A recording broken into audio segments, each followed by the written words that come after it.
जीवन हमें एक मौका देता है, इसलिए जब भी सही कॉलेज चुनने का समय आए तो सिर्फ मंगलायतन यूनिवर्सिटी आपके बेहतरीन भविष्य और सर्वांगीण विकास के लिए। ये कहां से चार चूहे घुसकर हमारे भारत के नागरिक को मारे। हम अपने मुल्क के मुकद्दर का फैसला करेंगे। एक गोरा व्हाइट हाउस में बैठकर भारत की सीजफायर का ऐलान करेगा। 11 साल से आप सरकार में हैं, सबमरीन नहीं है, थर्ड एयरक्राफ्ट कैरियर कहां पर है आप बताइए। खारिजा पॉलिसी को, फॉरेन पॉलिसी को राजनीति का मुद्दा मत बनाइए। क्या चीन ने हमसे कहा था कि सीजफायर कर लो? आज ट्रंप हमारे से पहले बोलता है। इज्जत नफ्स भी कोई चीज होती है। पाकिस्तान का एयरक्राफ्ट हमारे एयर स्पेस पे नहीं आ सकता, उनकी कश्ती हमारे पानी में नहीं आ सकती। ट्रेड खत्म हो चुका है, डायरेक्ट इनडायरेक्टेड।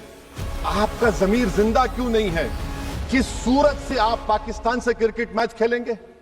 चेयरमैन साहिबा, मैं शुरुआत में अपनी तरफ से ताज़ियत पेश करना चाहूंगा उन 26 लोगों को जिनका नाम पूछकर और मुसलमान नहीं होने के नाते पर उनको गोली मारकर कत्ल कर दिया गया। मैं ताज़ियत पेश करना चाहूँगा मौलाना इकबाल को, जो पूंछ के मदरसुल ज़ियाउल उलूम के मुदर्रिस थे। उस 5 साला लड़की मरियम को, जिसको पाकिस्तान की शेलिंग में उसका पेट फट गया।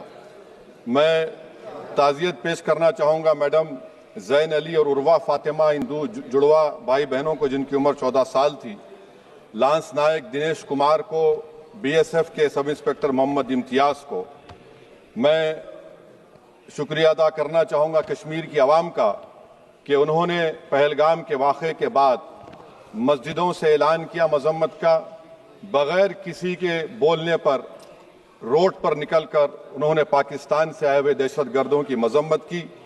मैं मुबारकबाद देता हूँ हमारी मुसल्लह अफवाज को कि उन्होंने एक अजीम कुर्बानी पेश की और बहादुरी के साथ ऑपरेशन सिंदूर में भारत को कामयाबी दिलाई। मैं मुसल्लह अफवाज ने पहले 9 दहशतगर्द ठिकानों पर उनको निशाना बनाया और सबसे मेरी नज़र में जो दहशतगर्दी के दिल पर हमला हुआ वो भावलपुर का था और 6 एयरफील्ड, 3 हैंगर और 2 रनवेज को हमने तबाह किया। बाद में ऑपरेशन सिंदूर की कामयाबी की एक अहम वजह यह थी मैडम कि मुल्क में इत्तेहाद और इत्तेफाक पैदा हो गया था, एक यूफोरिया पैदा हो गया था, मगर अफसोस कि हुकूमत ने उसका फ़ायदा नहीं उठाया। मैं आज भी कह रहा हूं, जिम्मेदारी के साथ कह रहा हूं कि पाकिस्तानी फ़ौज, पाकिस्तान की ISI, पाकिस्तान का डीप स्टेट, उनका हयाती मकसद ये है कि हमेशा भारत को कमज़ोर किया जाए। और अगर हमको इन ताकतों को कमज़ोर करना है तो देश में इत्तेहाद और इत्तेफाक को बरकरार रखना पड़ेगा। अगर हम बुलडोज़र के ज़रिए या फिर लिसानी जबर के ज़रिए या मजहबी फ़िरक़ा परस्ती के ज़रिए अक़लियतों को निशाना बनाएंगे तो हम खुदा ना खास्ता उन पड़ोसी मुल्क के दहशतगर्द तंजीमों को कहीं कामयाब ना हो जाए। मैडम, मैं आपके सामने ये भी कहना चाहूँगा कि इत्तेहाद और इत्तेफाक इस मुल्क में जब मजबूत होगा तो हमको बैनुल-अक़वामी सतह पर दिखाने की ज़रूरत नहीं पड़ेगी। मैं आपकी तरफ से हुकूमत से चंद सवालात करना चाहूँगा कि वज़ीर आज़म ने कहा कि खून और पानी एक साथ नहीं बह सकते, आतंकवाद और बातचीत एक साथ नहीं हो सकती। तो मेरा सवाल आपके ज़रिए से वज़ीर आज़म और हुकूमत से ये है, फिर जिन इंसानों को बैसारा की वादी में मारा गया था, क्या आपका ज़मीर इस बात की इजाज़त देता है कि आप ट्रेड बंद कर दिए? पाकिस्तान का एयरक्राफ्ट हमारे एयर स्पेस में नहीं आ सकता, उनकी कश्ती हमारे पानी में नहीं आ सकती। ट्रेड खत्म हो चुका है, डायरेक्ट इनडायरेक्टेड। आपका जमीर जिंदा क्यों नहीं है?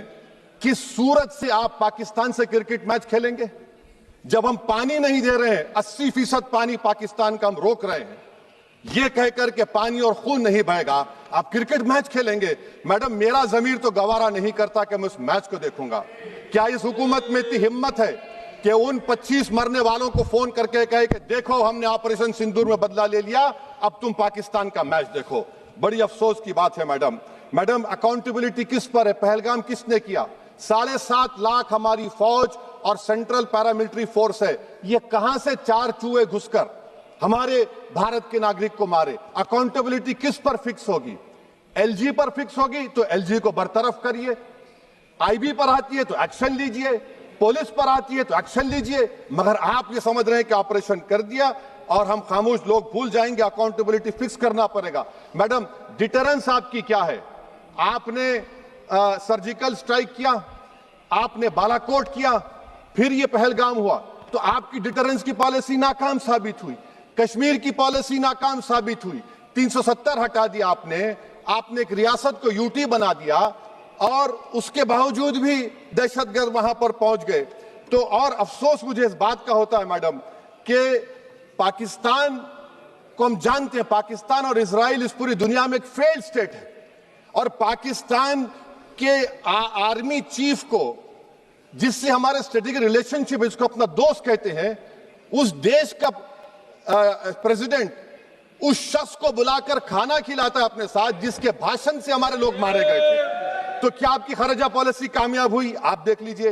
अच्छा, हमारे देश में एक ऐसी तंजीम है जिसका वजूद नफरत की बुनियाद पर और मजहबी अज़बियत को फैलाने के लिए बनाया गया।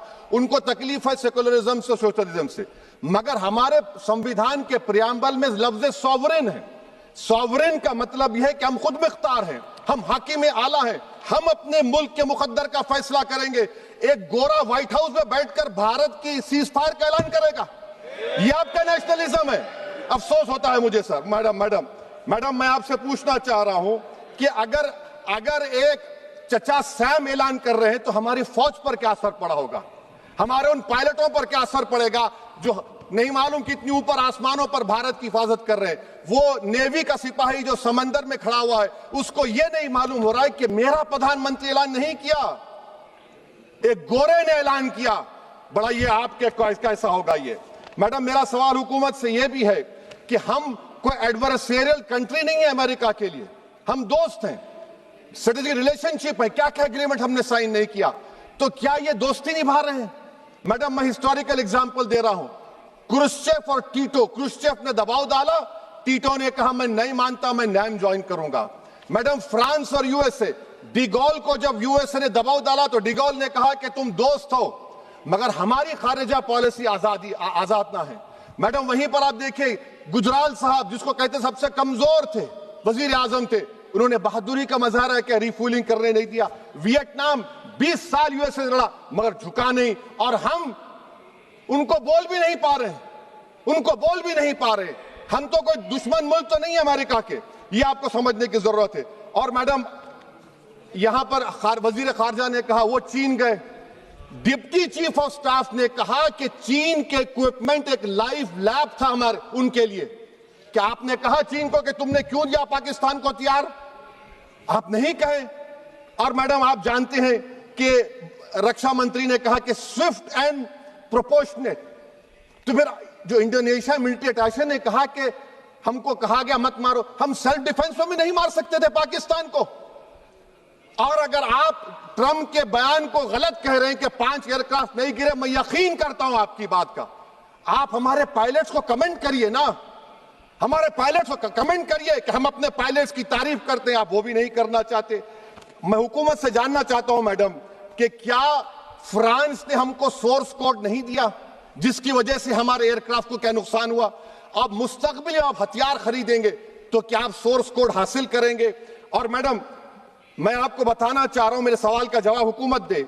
हमारे पास सैंक्शन जो स्क्वाड्रन है 42 है, 60 साल के बाद सिर्फ 29 काम कर रहे हैं। पाकिस्तान के पास 25 हैं, चीन के पास 50 से ज्यादा हैं। 11 साल से आप सरकार में हैं, सबमरीन नहीं है, थर्ड एयरक्राफ्ट कैरियर कहां पर है आप बताइए। और मैडम, FATF में लाना पड़ेगा आपको। अगर आप विश्व गुरु हैं तो हम आपको चैलेंज कर रहे हैं, आप G7 के कंट्रीज को, GCC को और चचा सैम को राजी कराइए कि पाकिस्तान को, मैडम खत्म कर रहा हूं, FATF में दोबारा लाया जाए। मैडम, ऑल पार्टी मीटिंग हुई, देखिए कितना कॉन्ट्रडिक्शन है केंद्र सरकार में और स्टेट सरकार में। ऑल पार्टी मीटिंग में मैं था, केंद्र सरकार ने कहा कि नहीं, बैसारन मिडोस पर तो कोई जा ही नहीं सकता, जून से पहले इजाजत लेना पड़ेगा।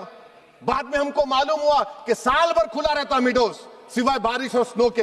ये कॉन्ट्रडिक्शन है केंद्र सरकार में। वहां पे मैं हुकूमत से मुतालबा करता हूं मैडम आपके जरिए से कि कौमी सिक्योरिटी को, नेशनल सिक्योरिटी को, खारिजा पॉलिसी को, फॉरेन पॉलिसी को राजनीति का मुद्दा मत बनाइए।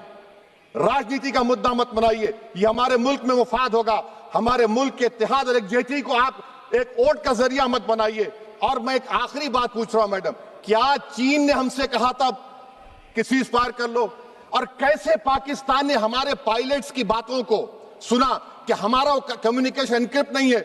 मैडम, आखिर में मैं अपने शेर से इस अपनी बात को खत्म करूंगा कि अपने ही हाथों से सर अपना कटाना है हमें, मादर हिंद पे भेंट चढ़ाना है हमें, किस तरह मरते हैं एहरारे वतन भारत पर, ये तमाशा है जो दुनिया को दिखाना है हमें। ये मैं भारत की उस बहादुर फौज के नाम पे करता हूं, मुसल्ह फौज के नाम पे करता हूं। ये शेर कहने वाला कोई बीजेपी का नहीं था, ये शेर कहने वाले का नाम शेर था, शहीद अशफाकुल्लाह। मैं फिर से हुकूमत से कह रहा हूं, पाकिस्तान टेररिज्म करेगा, आप तैयार हो जाइए। आप चीन से मोहब्बत, कितना इम्बैलेंस हुआ ट्रेड का, कितना इम्बैलेंस हो रहा है चीन से। अच्छा, जब गलवान हुआ उस वक्त भी ट्रंप ने कहा था कि मैं बात करूंगा, हमने कहा नहीं बात करेंगे, जरूरत नहीं है। आज ट्रंप हमारे से पहले बोलता है इज्जत नफ्स भी कोई चीज होती है, इख्तिदार में कोई यहां रहेगा कोई वहां रहेगा, मगर इख्तिदार में इकबाल होना चाहिए। बदबख्ती की बात यह है कि आपने इकबाल को खो दिया। बहुत बहुत शुक्रिया।